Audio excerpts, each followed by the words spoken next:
자, 이번엔 국회로 가보도록 하겠습니다. 자유한국당이 노무현 전 대통령을 둘러싼 논란에 이제 정면으로 반격을 하고 나섰습니다. 한국당과 바른정당의 3선 의원들은 오늘 저녁 여의도의 한 식당에서 만찬 회동을 합니다. 국회 취재기자 연결해 보도록 하겠습니다. 정수양 기자. 네, 국회입니다. 정진석 의원이 댓글 정치의 원조는 노무현 정부다 라면서 문건을 공개했군요.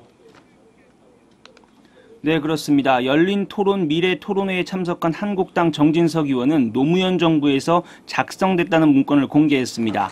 언론사의 인터넷 홈페이지 해당 기사에 부처 의견 실명 댓글 기재라고 적혀있는 국정홍보처 공문인데요. 정 의원은 이 문건을 공개하면서 노무현 전 대통령이 주요 언론 보도 기사에 공무원들이 댓글을 적극적으로 달라고 지시했다고 주장했습니다. 또 이 연장선상에서 민주당의 언론장악 문건이 나왔다며 문재인 정부가 자행하고 있는 언론장악 기도 음모의 현 주소라고 비판했습니다. 자, 오늘 그런데 정진석 의원이 공개한 문건 사실 이미 한번 언론에 보도가 된 내용이죠? 네, 그렇습니다. 정진석 의원이 공개한 문건은 이미 2006년 4월에 한 언론에 공개된 적이 있는데요. 이런 지적에 대해서 정 의원은 과거에도 나왔을지는 모르지만 댓글 원조가 노무현 정부라는 걸 알려주는 문건이다, 이렇게 설명을 했습니다. 하지만 정 의원이 공개한 문건이 공문이라는 형식을 갖추고 있고 또 반박이나 해명도 실명으로 진행된다는 점에서 이명박, 박근혜 정부 시절 댓글 공작 의혹과는 결이 다르다라는 지적도 나오고 있습니다. 자, 정진석 의원도 정진석 의원입니다만은 이제 자유한국당 이 당 차원에서 노무현 전 대통령 논란을 강하게 반격을 하고 나선 모양인 것 같은데요?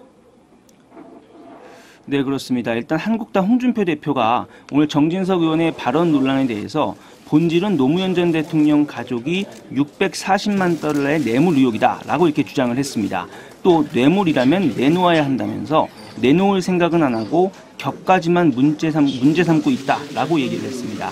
앞서 지난 25일에 확전을 자제하던 것과는 사뭇 다른 모습인데요.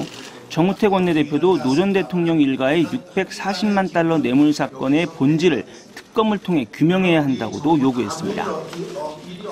자, 오늘 저녁에 한국당과 바른정당 3선 의원 만찬 회동이 있는데, 자, 그런데 이게 원래 애초에 이달 초에 열릴 예정이었다 그러는데 왜 지금 열리는 겁니까?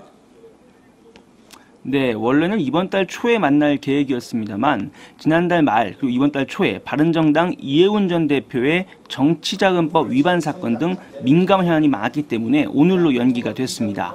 참석 대상은 한국당 16명, 바른정당 7명 등 모두 23명인데요.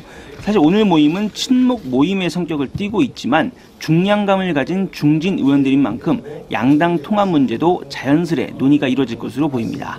지금까지 국회에서 전해드렸습니다.